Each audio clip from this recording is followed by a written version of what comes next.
Hi, it's Katrina Sawa here, the Jumpstart Your Biz Coach with jumpstartyourmarketing.com with your quick video tip of the week for the Love and Money teleseries.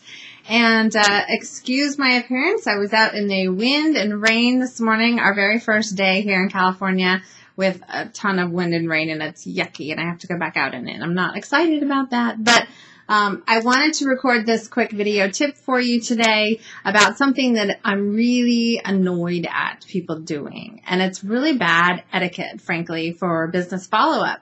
So pay attention, because if you are doing this, you need to stop immediately. It has to do with your email marketing and your follow-up.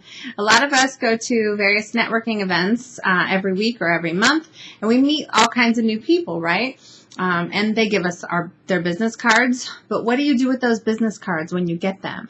Hopefully you do follow up with them, but hopefully you do not just automatically add them to your email newsletter list, because that is not good. Unless you've specifically spoken to them in person about getting your newsletter, or you had a display table or a vendor booth where you were giving away a drawing or a prize or something, and there was a sign that specifically said, enter the drawing, you'll also receive a free subscription to my email newsletter, and they entered the drawing and dropped their card, those people you can add.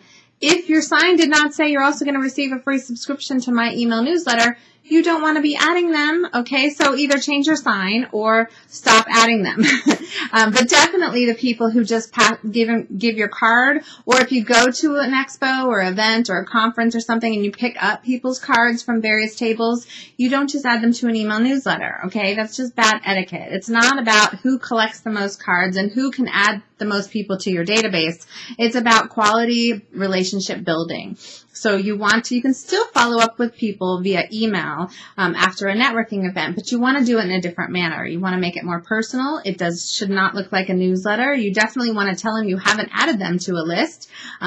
You want to propose maybe a win-win opportunity, so how you can refer business to each other. You want to encourage interaction with the other person and maybe set up a time to talk on the phone or for coffee. You want to then also maybe mention that you do have a newsletter and it's full of great information, tips, and resources for this type of business owner and these kinds of information, and then here's a link to sign up now. You can do that, but make sure it's very clear that they have not been added to a list, and make sure you're also telling them where you met them. So if you met them at a networking event last week, and maybe you went to 3 or 4 networking events, you can still email all of them all at once.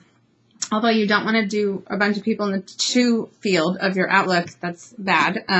But you can say, hey, I met you last week at a networking event and I wanted to follow up. So you can still say, you can still make it very personal, yet you're sending it to many people instead of just one. So those are some email marketing tips and follow-up strategy tips for today. Hopefully you are already doing these things, but if you're not and you're breaking these, you're considered a spammer, and people probably don't like what you're doing. So it's hurting your reputation worse instead of helping you and helping your business grow.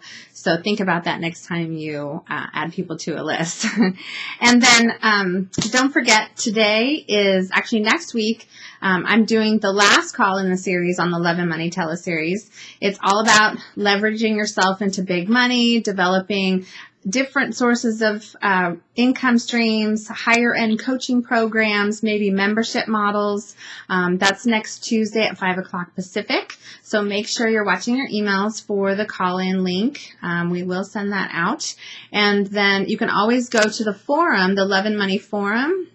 That's where all the previous calls are housed. You can listen to the previous calls. I really encourage you to take some time out and listen to these, because they will help you grow your business if you pay attention. If you ignore them and you don't pay attention, then of course you're going to be still doing the same things and getting the same results as you are now. So take some time to work on your business, listen to some business building calls, and then take some action and figure out what your action steps are. If you need help or want more advice from me, you can fill out my free biz quiz online. It's at jumpstartyourmarketing.com/quiz. And if you fill that out and answer the questions, I actually respond to those personally with advice or resources, and even can set up a getting acquainted session between you and I that's complimentary, where we take a look at where you are in business and where you want to go. So you can do that. You can pick up the phone and call me and we can set up a time. You can come to a live event that I'm holding in November. Of course, the Love and Money Business Summit. We do have seats available. There is still a 2-for-1 offer, but it's very limited time. It's probably going to go away in the next week. And the room block for the hotel rooms is expiring. So if you are interested in attending, you cannot wait any longer. It's less than a month away. You need to make travel plans. You need to book your hotel. If you want to share a room with somebody to save some money, you just have to email my assistant. It's all in the email, all the details. It's 4 full days of constant, you're going to walk away with an action plan of what you need to do in your business, not just a general business plan of things I want to tell you. It's all about you. It's going to be very intimate setting so that you can get the attention you need to help grow your business. So I hope to see you at the Love and Money Business Summit, November 11th to the 14th in San Francisco. You can go to theloveandmoneysummit.com for all the details, and I'll talk to you then. Have a great week.